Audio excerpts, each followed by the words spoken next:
The sterile air of the family courtroom pressed against my skin as I watched my own father, Donovan, methodically dismantle what remained of our bond with each venomous syllable. "She brings nothing but shame to this family, Your Honor." The words fell from his lips like poison as he gestured toward me with contempt, building his case for why I deserved nothing from my grandmother's legacy.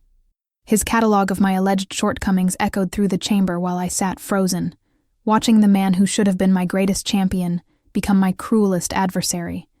Then everything shifted when the judge leaned forward, her eyes sharp with knowledge, and spoke words that would shatter Donovan's confidence. "You're completely unaware of the truth, aren't you?" Donovan's lawyer, Thaddeus, went rigid, his expensive pen clattering onto the gleaming table as legal papers scattered in disarray. The color drained from Donovan's face as his self-assured expression crumbled into something unrecognizable.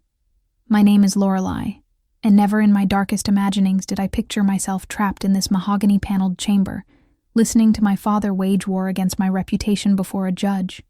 The walls seemed to close in as Donovan's relentless verbal assault continued, painting me as someone fundamentally broken and incapable, therefore unworthy of inheriting a single dollar from my cherished grandmother Genevieve's legacy. The bitter irony cut deep. This man had spent 28 years of my existence dismissing every milestone I'd ever reached. My high school valedictorian speech earned nothing more than his indifferent shrug and the comment, merely academic intelligence. My business degree from Northwestern, completed with highest honors, was reduced to worthless credentials that teach you nothing about reality. When I launched my first charitable organization at 23, he mocked it as playing at entrepreneurship. What Donovan remained ignorant of, what he'd never cared enough to investigate, was that I'd been the secret benefactor keeping his failing legal practice alive for the past 2 years. Through a carefully structured trust, I'd quietly funneled more than $300,000 into Donovan and Partners, the modest family law practice he'd inherited from his father and was steadily destroying. I observed Thaddeus, Donovan's attorney, shifting nervously in his leather seat. The perspiration forming on his temples revealed his understanding of what the judge's words implied, even as Donovan remained arrogantly oblivious to the danger. Thaddeus had full knowledge of my financial intervention because he'd been the one processing those mysterious deposits that had rescued the firm from collapse. He'd attempted repeatedly to identify the source, only to encounter the legal barriers I'd meticulously constructed. Donovan pressed forward with his monologue, completely blind to his attorney's growing panic beside him. "Your Honor, my daughter has demonstrated zero accountability or dedication to anything of substance. She drifts aimlessly between failures, never offering anything meaningful to society or this family." The judge, an experienced woman with silver hair and penetrating eyes behind wire-framed spectacles, kept her attention fixed on Donovan while recording notes. Judge Vivian Blackwell had earned her reputation through meticulous preparation and an uncanny ability to remain unshaken in her courtroom. The fact that she possessed information Donovan lacked sent my heart racing with mixed dread and anticipation. I'd been dreading this confrontation for months. When my grandmother Genevieve died 6 months earlier at 87, I grieved not only her passing, but the fractured relationship that had defined our final years together. Grandmother had been my defender throughout childhood, the singular voice encouraging my aspirations when Donovan dismissed them. But something fundamental had shifted during her last 5 years. Our weekly conversations became monthly, then vanished entirely. My correspondence went ignored. My attempted visits were politely refused. I assumed she'd grown weary of my professional struggles, that Donovan's constant disparagement had finally poisoned her view of me. The anguish of losing her support had been crushing, but I'd transformed that pain into fuel for building something significant with my life. Something that would have filled her with pride had she lived to witness it. Donovan had cast himself as the devoted son who never abandoned Genevieve, who managed her financial affairs and medical needs, while I supposedly proved too selfish and negligent to maintain family bonds. His legal challenge to the will depicted him as the sole rational heir to Genevieve's considerable wealth, which encompassed not merely her property and savings, but substantial stakes in multiple business enterprises. The courtroom atmosphere grew heavy with tension as Thaddeus finally located his voice. "Your Honor, Perhaps we should examine the documentation you referenced privately in chambers before continuing with witness statements. Judge Blackwell smiled, an expression that somehow conveyed both warmth and menace. No, Counselor Thaddeus, I believe everyone present needs to comprehend the complete picture of what we're addressing today. The evidence I've examined paints a vastly different portrait of Miss Lorelei than her father has presented. Donovan's confidence began wavering as he recognized the judge wasn't simply accepting his characterization as truth. What evidence, Your Honor? I've known my daughter for her entire existence. I'm thoroughly qualified to assess her character and abilities. That's when the first fracture appeared in Donovan's armor, and I felt the faintest spark of hope ignite in my chest. Judge Blackwell opened a substantial file folder and extracted a stack of official documentation. The afternoon sunlight pouring through the tall courtroom windows illuminated the papers as she arranged them across her desk. Mr. Donovan, you've asserted that your daughter Lorelei has never contributed anything valuable to society. You've portrayed her as directionless and reckless. However, the federal documentation before me tells an entirely contradictory story. My pulse accelerated as the judge continued. I had zero knowledge of what federal documentation she could possibly possess regarding me, but Donovan's complexion had shifted from pale to ashen. According to documentation from the Department of Housing and Urban Development, Miss Lorelei established and currently directs Warriors Rest, a charitable organization that has supplied transitional shelter for over 2,000 homeless veterans spanning 7 states. Judge Blackwell's voice carried unmistakable admiration that brought tears to my eyes. Donovan's mouth worked soundlessly like a drowning man gasping for oxygen. I watched him struggle to process this revelation. Warriors Rest represented my first significant triumph, the organization I'd constructed from absolutely nothing after encountering a homeless Marine veteran named Marcus outside a supermarket 3 years prior. What began as helping one individual find temporary housing had evolved into a network of transitional facilities, providing not just shelter, but vocational training, mental health resources, and pathways toward permanent housing. The judge continued. Additionally, Miss Lorelei founded and operates Illuminated Pathways Literacy, which has distributed over 50,000 complimentary books to disadvantaged children and established reading initiatives in 43 rural communities throughout the Midwest. Illuminated Pathways had emerged from my childhood passion for reading, cultivated by endless hours spent in my grandmother's library. When I discovered that numerous rural communities had lost their local libraries to budget constraints, I started modestly, purchasing books with personal funds and delivering them to schools in remote towns across Kansas and Nebraska. The initiative had expanded beyond my most optimistic projections when corporate sponsors began supporting our mission. Furthermore, Judge Blackwell stated, Miss Lorelei's third charitable organization, Elder Protection Alliance, has successfully advocated for legislation safeguarding elderly citizens from financial manipulation and has recovered over $2 million in stolen resources for senior citizens victimized by fraud. This revelation struck Donovan like a physical assault. Elder Protection Alliance was deeply personal to me, inspired by accounts I'd heard about elderly individuals being exploited by unscrupulous relatives and caretakers. The irony that my own father was now attempting to manipulate inheritance proceedings wasn't lost on me, though I hadn't yet grasped the full extent of his deceptions. Thaddeus was frantically scribbling notes, clearly attempting to determine how to rescue Donovan's case in light of these revelations. His expensive suit seemed to constrict around him as he perspired through what was obviously becoming a professional catastrophe. Donovan discovered his voice, though it emerged as more of a rasp. I don't comprehend, Your Honor. Lorelei never mentioned any of this. If these organizations genuinely exist, why would she conceal them from her own father? The judge removed her spectacles and fixed Donovan with a stare that could have melted iron. Mr. Donovan, did you ever inquire about your daughter's profession?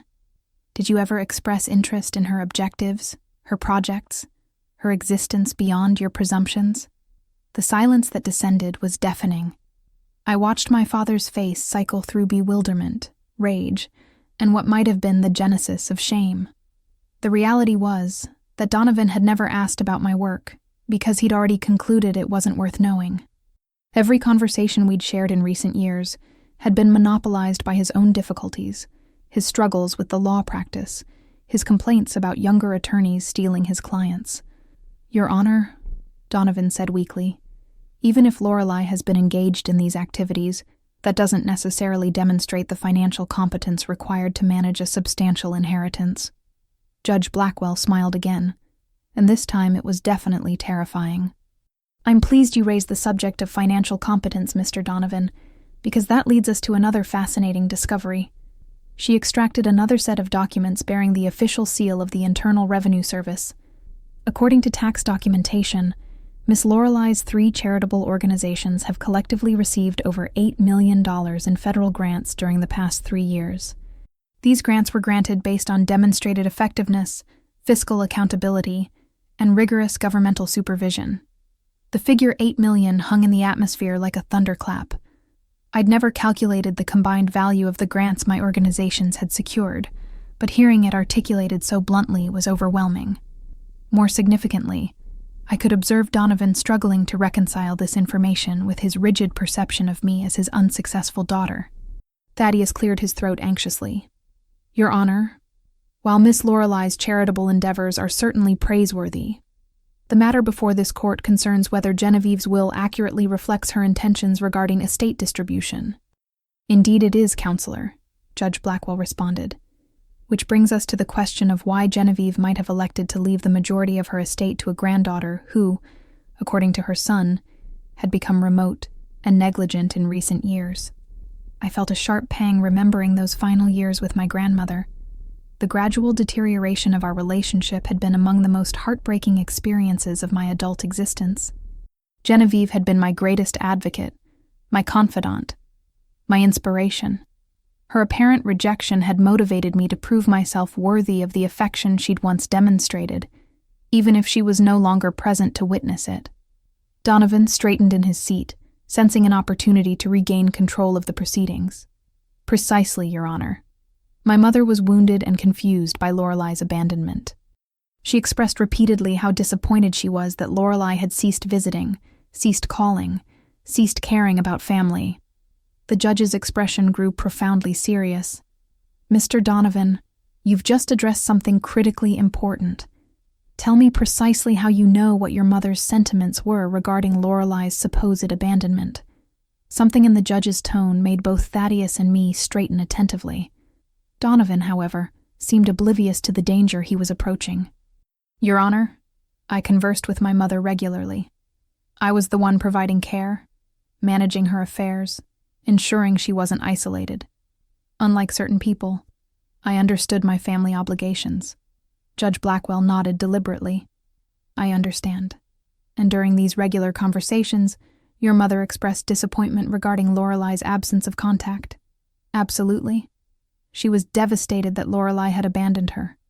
The judge made another notation on her papers. "That's profoundly interesting, Mr. Donovan, because it contradicts other evidence I've examined. Evidence suggesting your mother's isolation from Lorelei might not have been voluntary on either side." I felt the room temperature plummet as the implications of the judge's words registered. Donovan's confident expression began fracturing around the periphery, and for the first time since entering the courtroom, he appeared genuinely alarmed. Judge Blackwell reached into her file and withdrew what appeared to be a collection of letters bound with a faded blue ribbon. My heart constricted as I recognized my own handwriting on the envelopes, alongside my grandmother's careful script addressing responses to me. "Miss Lorelei," the judge said gently, "did you compose letters to your grandmother during the past 5 years?" "Yes, Your Honor," I replied, my voice barely exceeding a whisper. "Every month, occasionally more frequently, but she stopped responding approximately 3 years ago, and I assumed she'd grown tired of hearing from me." Donovan's complexion had become completely white. Thaddeus was staring at the letters with mounting horror as he began comprehending what they represented. Judge Blackwell untied the ribbon and spread several letters across her desk. "These letters were discovered in your father's home office, Miss Lorelei. None of them were ever delivered to your grandmother. Similarly, these letters addressed to you in your grandmother's handwriting were never posted. The revelation struck me like a physical assault. For 3 years, I'd believed my grandmother had chosen to exclude me from her existence. I'd composed letter after letter, pouring my soul into describing my work, my aspirations, my love for her, only to encounter silence in response. The pain of that rejection had been a constant ache in my chest, propelling me to work harder, achieve more, prove myself deserving of love, even if she was no longer present to observe it. "Your Honor," I managed to articulate through tears, "I don't comprehend. Why would my father intercept our correspondence?" Donovan stood abruptly, his chair scraping against the floor. "This is absurd.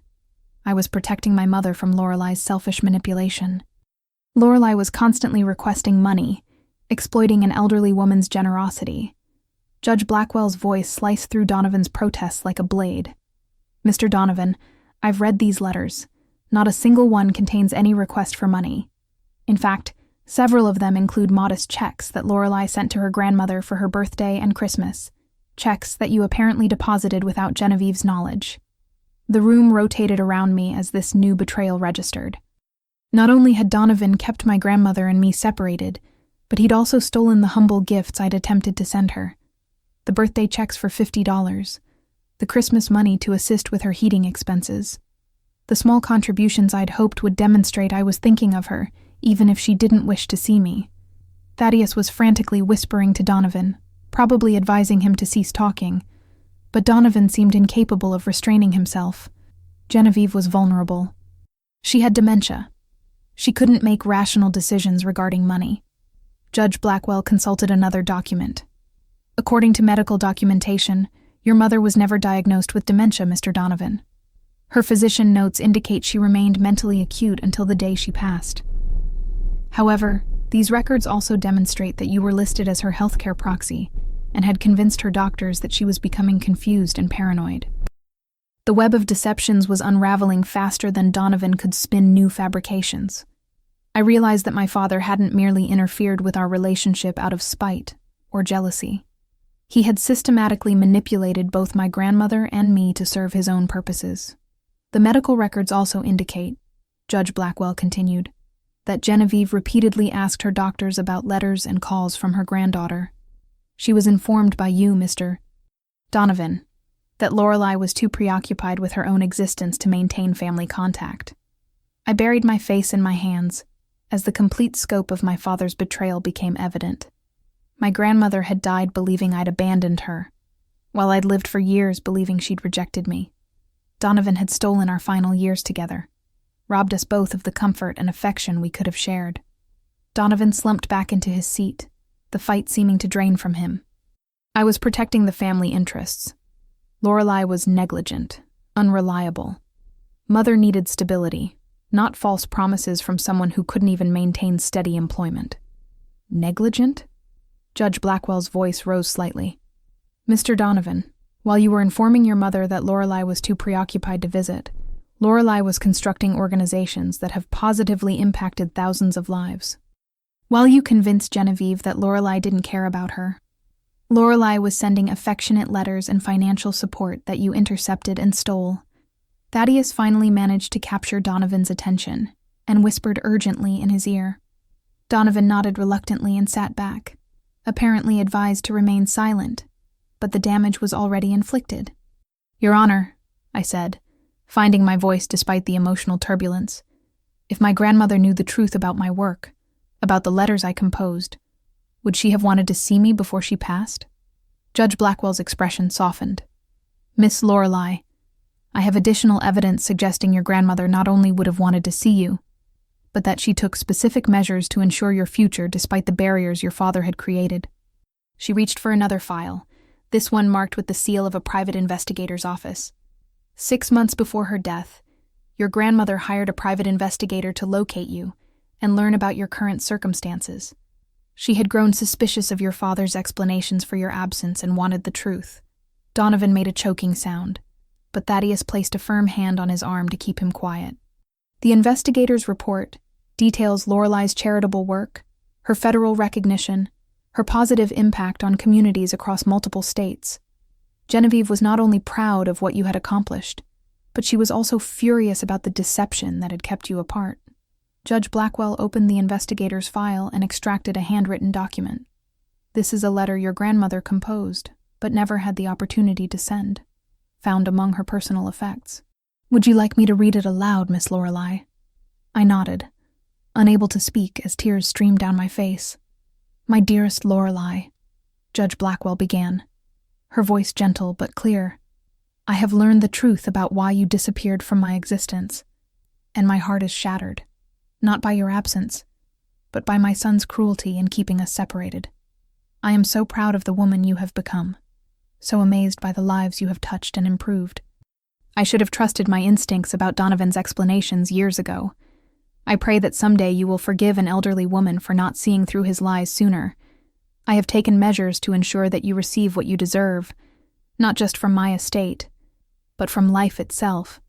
All my love, Grandmother Genevieve." The silence in the courtroom was profound. I could hear my own ragged breathing as I processed the knowledge that my grandmother had known the truth, had been proud of me, had loved me right until the end. Donovan sat motionless, staring at his hands.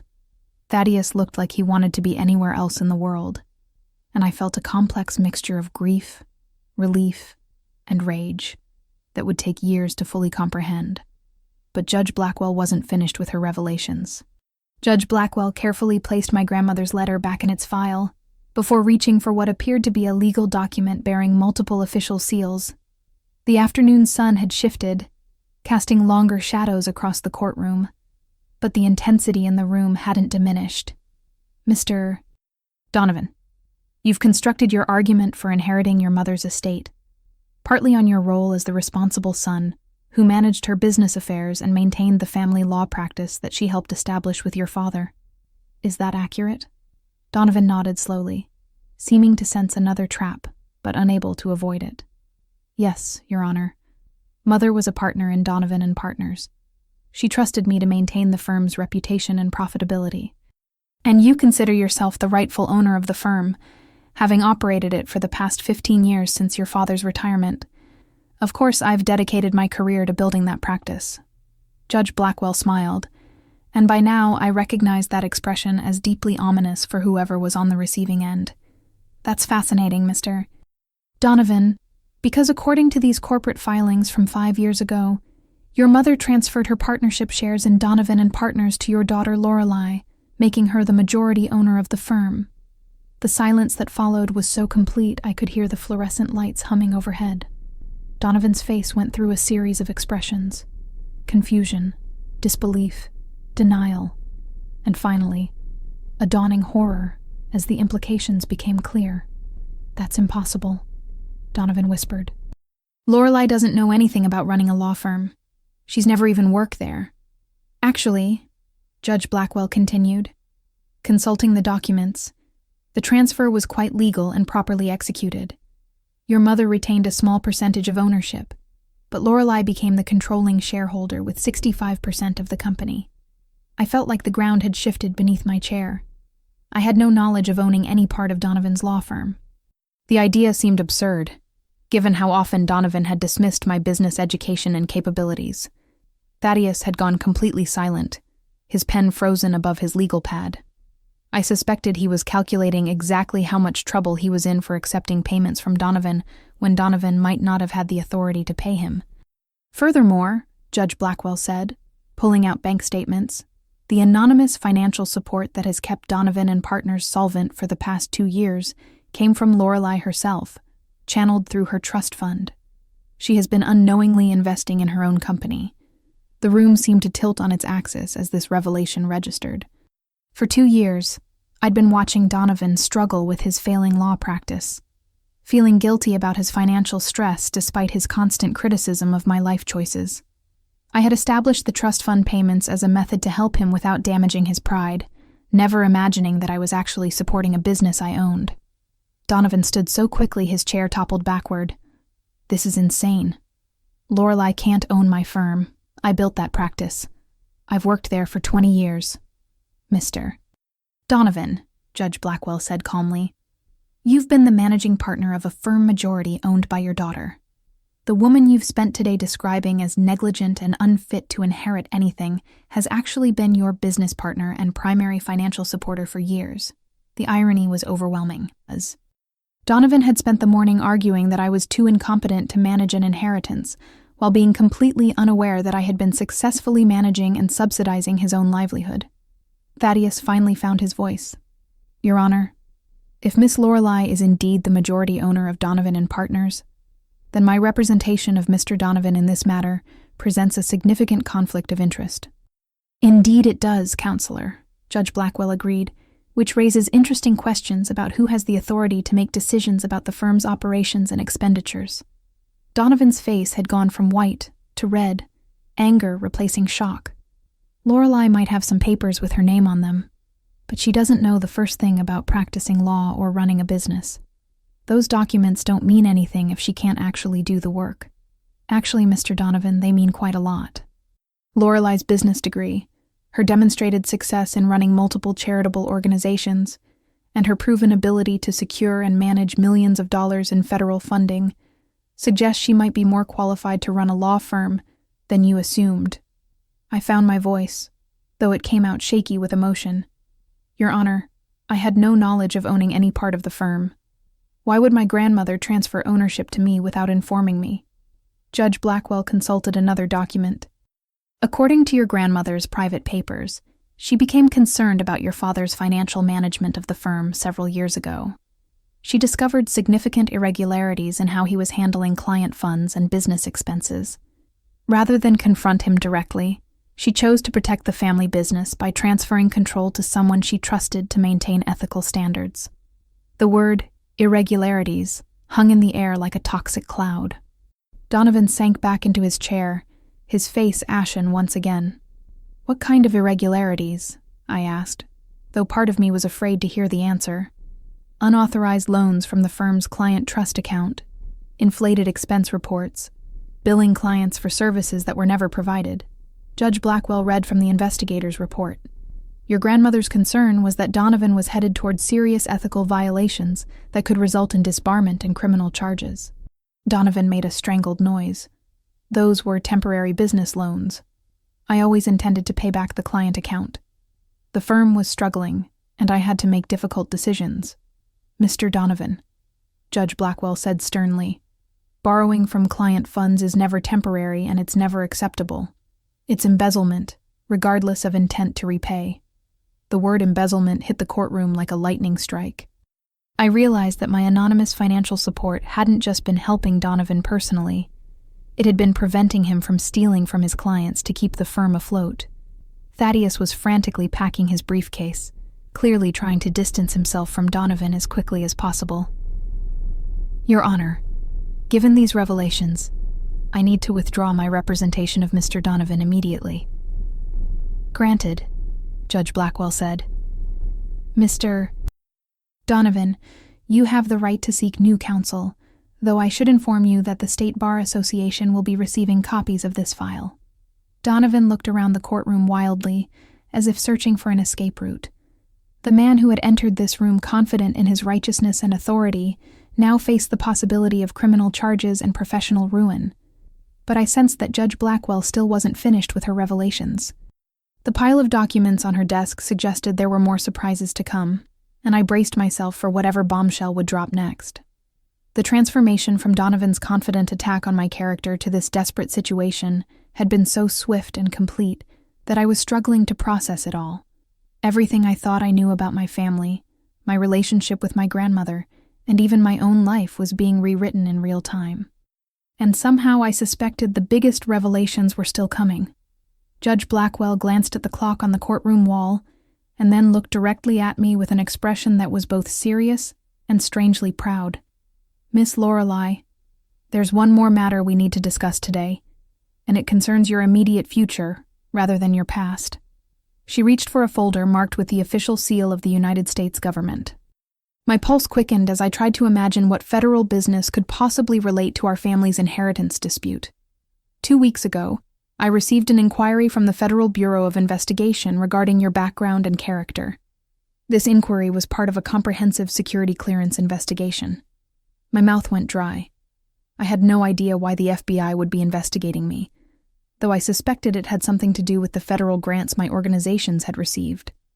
Miss Lorelei, You have been selected by the President of the United States for appointment as the inaugural Director of the Rural Economic Development and Community Empowerment Agency, a newly created federal department focused on addressing economic inequality in America's small towns and rural communities. The words hit me like a physical force. A presidential appointment, a federal directorship. The room seemed to spin as I tried to process what Judge Blackwell had just said. Donovan made a choking sound. That's impossible. Lorelei couldn't handle a federal appointment. She doesn't have the experience or qualifications for that level of responsibility.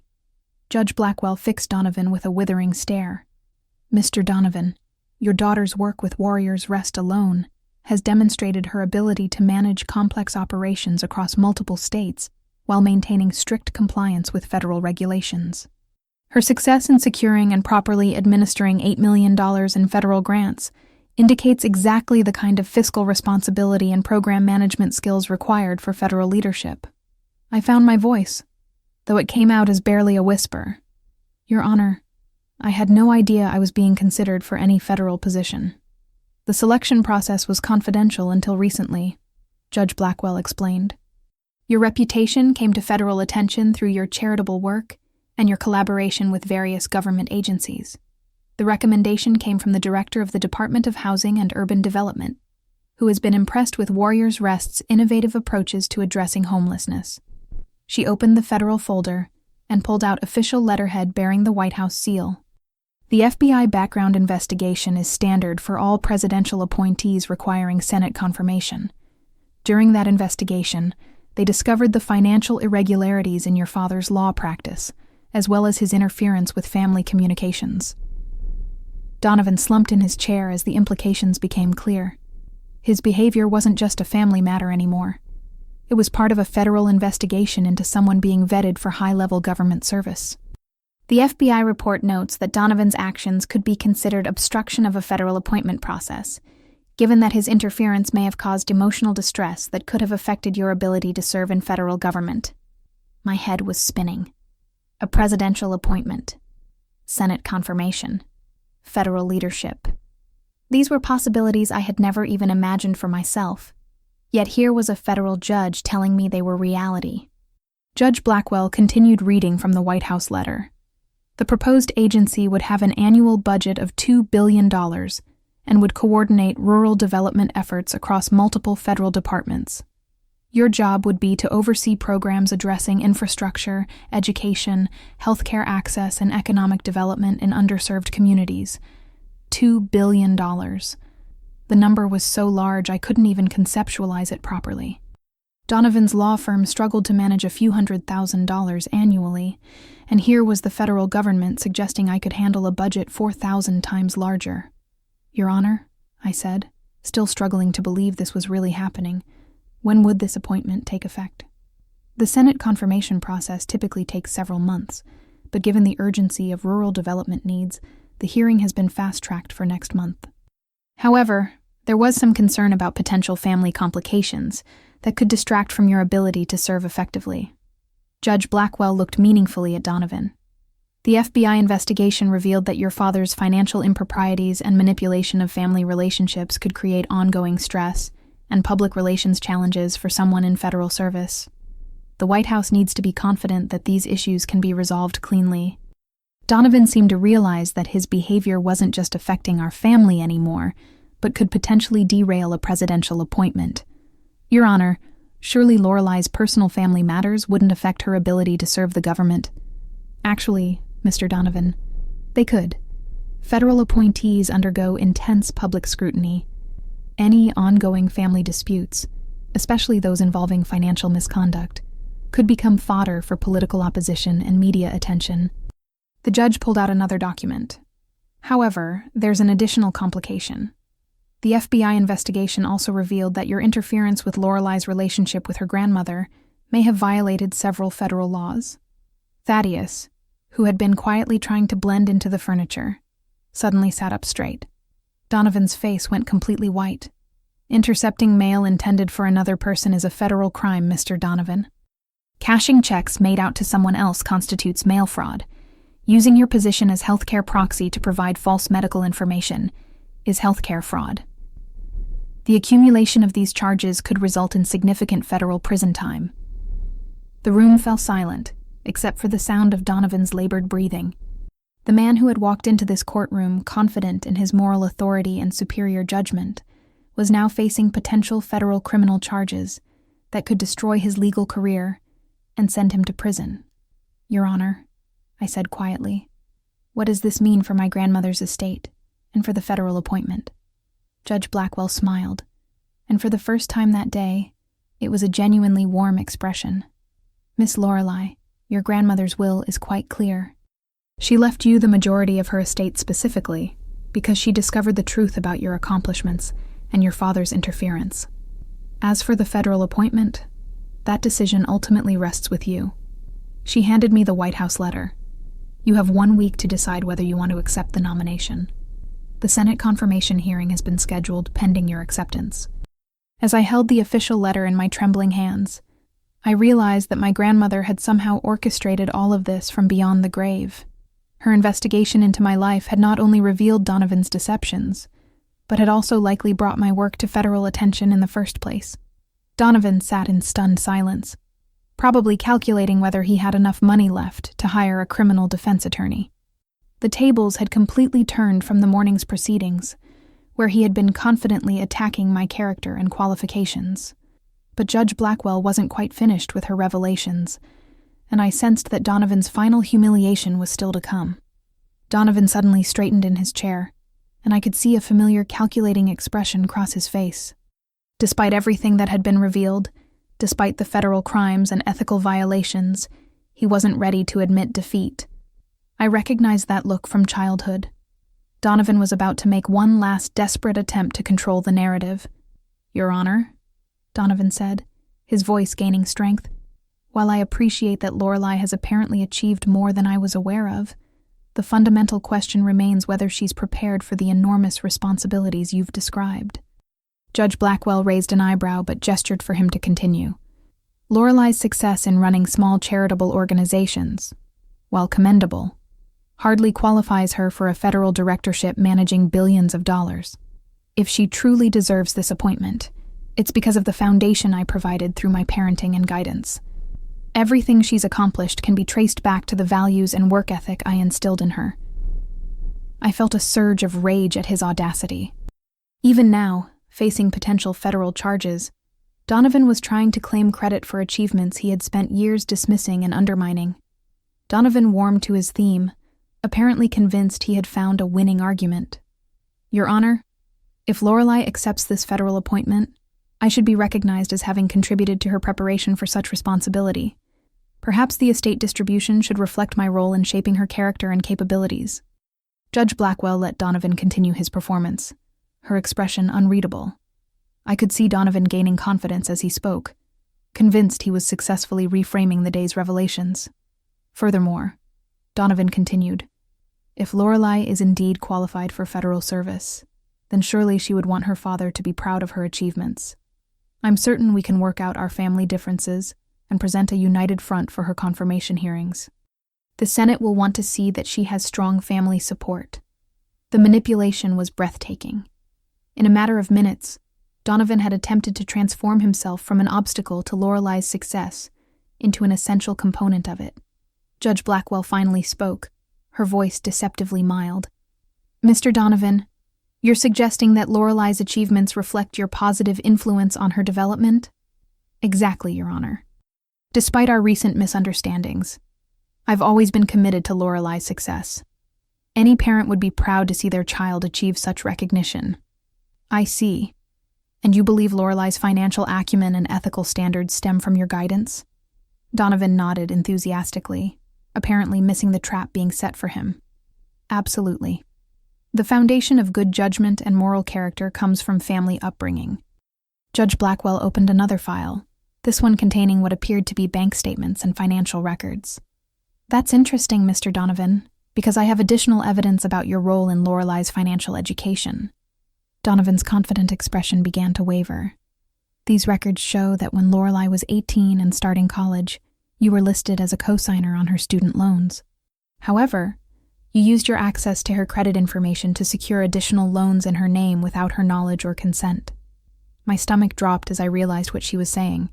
The credit problems I had struggled with throughout my 20s, the mysterious debts that had appeared on my credit report, the difficulty I'd had securing business loans for my charities.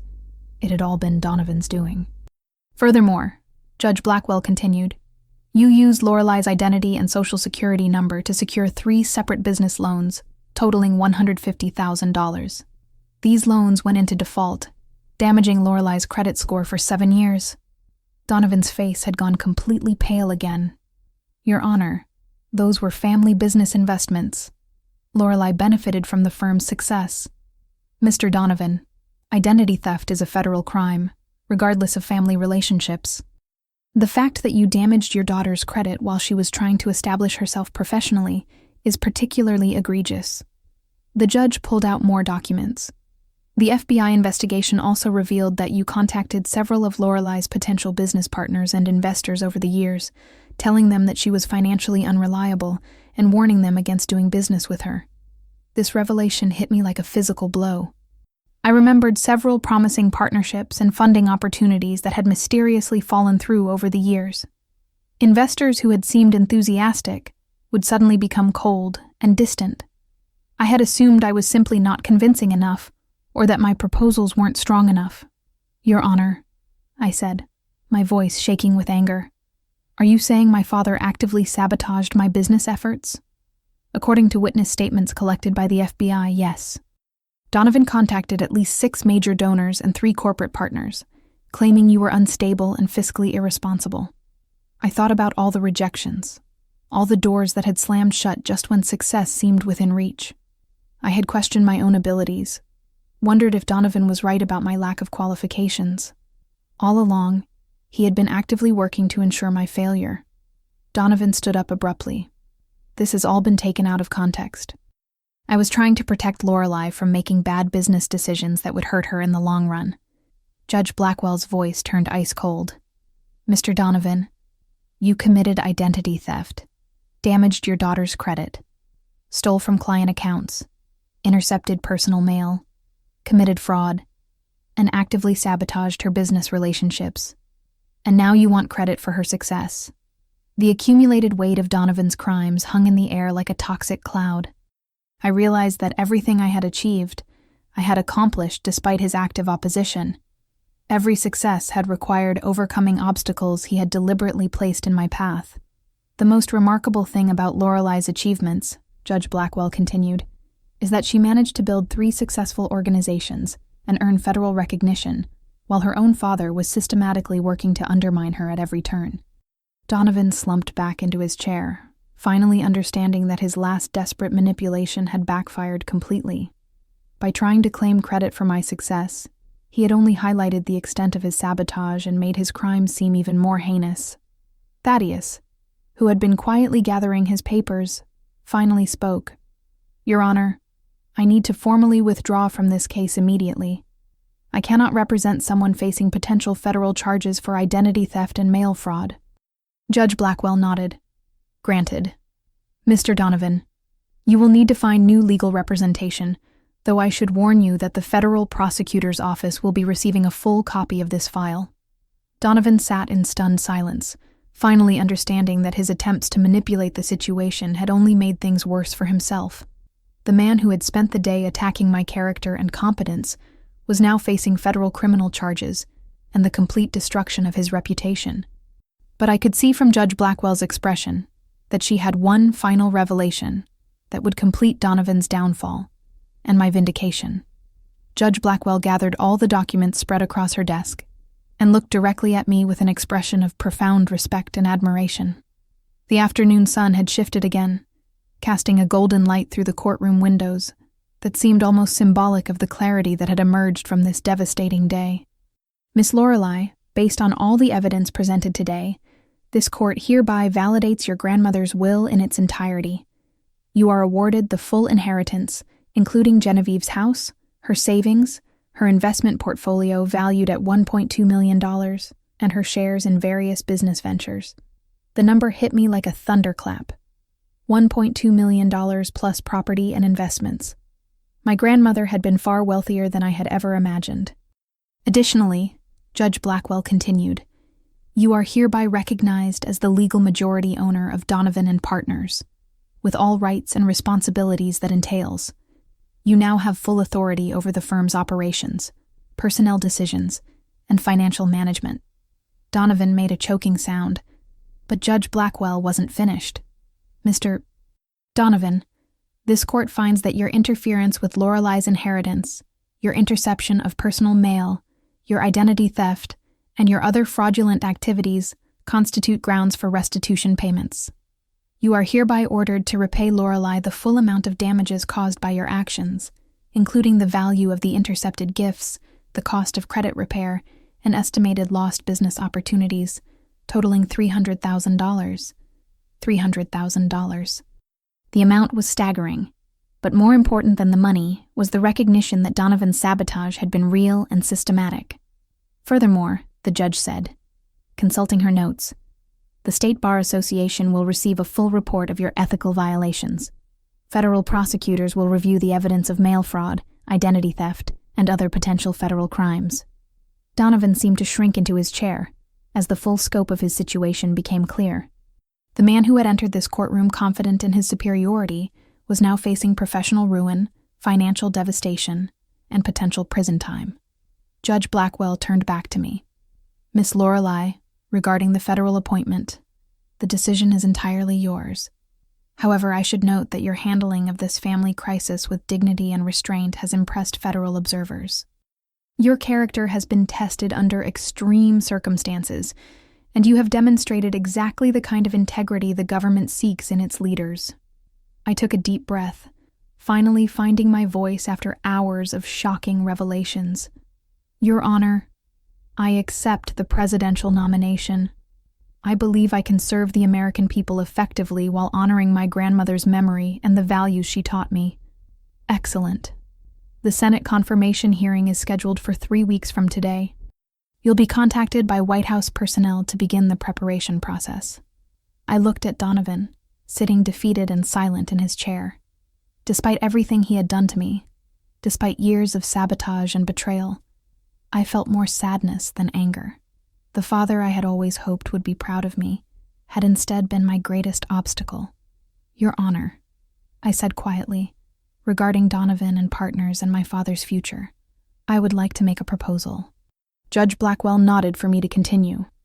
Donovan can continue working at the firm as a junior associate under strict supervision and ethical oversight. He'll need to complete continuing legal education on professional responsibility and undergo regular auditing of his work. His salary will be sufficient to live modestly while he pays restitution for his crimes. Donovan looked up at me with surprise and something that might have been hope. However, I continued, this offer is contingent on Donovan completing a comprehensive ethics program, making full financial restitution, and accepting responsibility for his actions without excuse or justification. He'll also need to write formal apologies to every client and business contact he misled about my character. Judge Blackwell smiled approvingly. That seems both just and merciful, Miss Lorelei. I turned to face Donovan directly for the first time that day. Donovan, I'm offering you a chance to rebuild your life and earn back some measure of respect through honest work and genuine accountability. But this is the only opportunity you'll have. If you violate the terms in any way, if you attempt any further manipulation or sabotage, you'll be terminated immediately, and I'll pursue all criminal charges to the fullest extent of the law. Donovan's voice was barely a whisper. Lorelei, I don't understand why you would help me after everything I've done. Because, I said, feeling the weight of my grandmother's wisdom in my words, someone once taught me that true strength comes not from revenge, but from choosing to break cycles of harm and create something better. Grandmother Genevieve believed in redemption through action, not just words. I'm giving you the chance to prove you can learn from your mistakes and become the person she always hoped you could be. Donovan nodded slowly, tears in his eyes for the first time that day. I accept your terms, Lorelei, and I'm sorry. I'm truly sorry for everything. Judge Blackwell made final notes on her documents. This court is adjourned. Miss Lorelei, congratulations on your inheritance and your federal appointment. Mr. Donovan, you have 30 days to secure new legal representation for the criminal matters you'll be facing. As we gathered our belongings and prepared to leave the courtroom, I felt a complex mixture of emotions. Grief for the years lost with my grandmother, anger at Donovan's betrayals, but also hope for the future, and pride in what I had accomplished despite every obstacle. Walking out of that courthouse, I carried with me not just a substantial inheritance and a federal appointment, but something far more valuable. The knowledge that I had succeeded on my own merits, that my grandmother had been proud of me all along, and that I had the strength to build something meaningful from even the most painful circumstances. 6 months later, I stood in the rose garden of the White House as the president announced my confirmation as director of the Rural Economic Development and Community Empowerment Agency. Donovan was in the audience, wearing the modest suit of a junior associate rather than the expensive clothes of a firm partner. But he was there, applauding with genuine pride for perhaps the first time in my life. That evening, I visited my grandmother's grave and placed fresh flowers beside her headstone. "Thank you for believing in me," I whispered to the evening air, "and for teaching me that the people who tried to diminish us often reveal more about their own limitations than ours." The foundation I established in Genevieve's name has now helped recover over $15 million in stolen assets for elderly victims of financial abuse. Donovan has become one of our most dedicated volunteers, using his legal expertise to help other families avoid the mistakes he made. Sometimes the greatest victory isn't defeating those who hurt us, but helping them find a path to become better people. That lesson, like so many others, came from a grandmother who loved me enough to see my potential even when I couldn't see it myself. What about you? Have you ever discovered that someone's opinion of you said more about them than it did about you? Have you found strength in unexpected places when facing family betrayal or professional challenges? Share your story in the comments below, and remember that your worth isn't determined by those who fail to see your value. If this story resonated with you, please like this video, subscribe to hear more stories of resilience and justice, and share it with someone who needs to be reminded of their own strength. Thank you for joining me today, and remember that sometimes our greatest setbacks become the foundation for our most meaningful comebacks.